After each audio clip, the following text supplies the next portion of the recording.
How did you come to the decision to choose Bruce? Well, Bruce and I had conversations about his involvement in my campaign previously, and it's clear to say he's someone that I've known for a long time and that I've admired for his knowledge and skills. Over the course of the weekend, quite a few candidates came forward, which I was really excited about. But his experience and especially his municipal context was what really sealed the deal, not to mention his willingness to do it. He obviously has important responsibilities. The Toronto District School Board is a substantial responsibility. He can speak to that as well.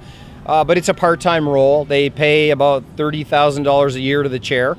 And I'm going to buy the rest of his time. And that's also why we've made sure that we've got extra resource coming on board in the form of a deputy campaign manager. I think that this will allow Bruce to do the important work that he has to do there and to fulfill those important responsibilities. Cool. We also announced that we have appointed a deputy campaign manager. Her name is Amanda Klein, and you'll come to see her and know her. An accomplished young woman, a lawyer from Bay Street, who's been helping me in areas of the campaign. She's impressed me, and I'm excited that this 1-2 punch is going to help to take us over the top in this important election for the City of Toronto. Are you concerned that Bruce is going to be stretched too thin over these two big jobs? He obviously has important responsibilities. The Toronto District School Board is a substantial responsibility. He can speak to that as well. But it's a part-time role. They pay about $30,000 a year to the chair. And I'm going to buy the rest of his time. And that's also why we've made sure that we've got extra resource coming on board in the form of a deputy campaign manager. I think that this will allow Bruce to do the important work that he has to do there and to fulfill those important responsibilities. Any comments with Adam Giambroni's decision not to run for council and leaving the chairmanship of the TTC next fall?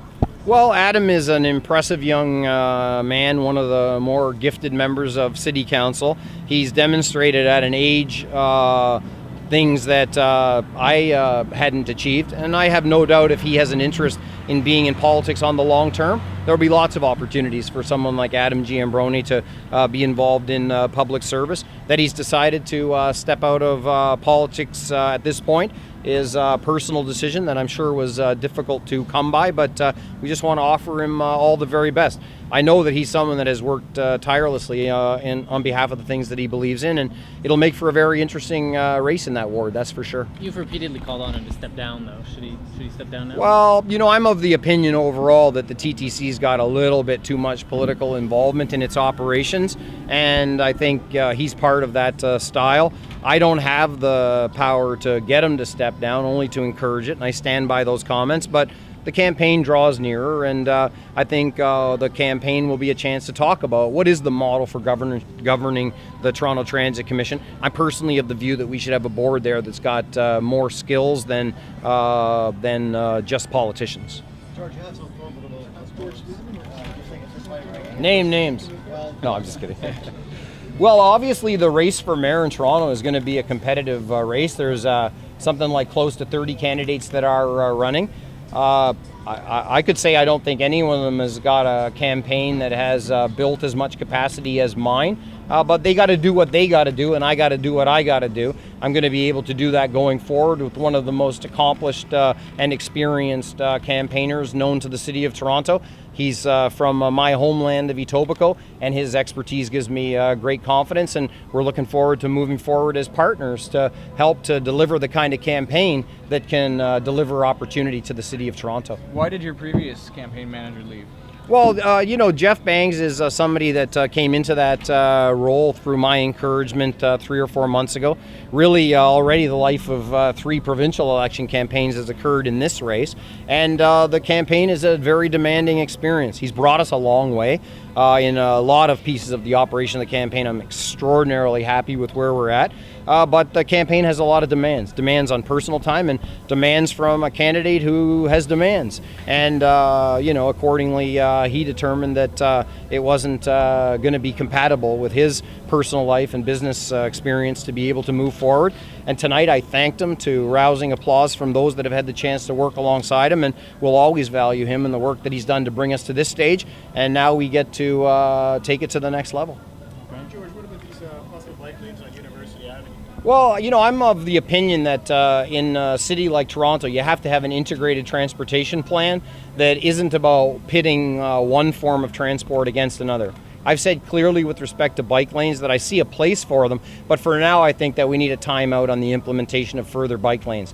If the city has financial resources to dedicate this year to bike lanes, I think they could easily find some places where the quality and safety of existing bike lanes could be enhanced. Sherbourne Street, as an example, is a place where anyone riding a bike in a bike lane puts themselves at risk because the road is like a corduroy road. So my position is no more bike lanes at present. Develop an integrated transportation plan that has all forms of transport involved. And if you're in a hurry to do something about bike lanes this summer, let's improve the quality and the safety of the ones that we already have and encourage more people to take advantage of them.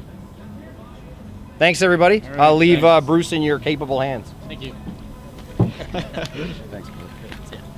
So Bruce, Okay, what yep. led you to this decision? Why did you volunteer yourself? Well, I've been working for George since January in volunteer capacity. I chaired his organization and community outreach committee, and we've been chatting off and on over the past couple of days, and it's something that I thought I could do.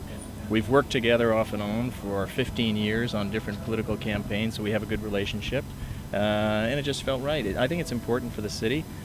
You know, these campaigns, they're important to the city. It's not just an issue of an individual's career. We've got to talk about the future of the city. George is going to get out there and talk about the future of the city. And I think that's important, and I'm going to do anything I can to give him a hand. Have you heard any feedback from any of your fellow trustees about your ability to juggle both jobs? Yeah, just to be clear, I've been a trustee for 10 years.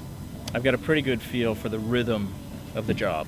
I've been chair since December, and I've got a pretty good feel for the rhythm of the job. It's a part-time job, and I've made a commitment to do that on a part-time basis.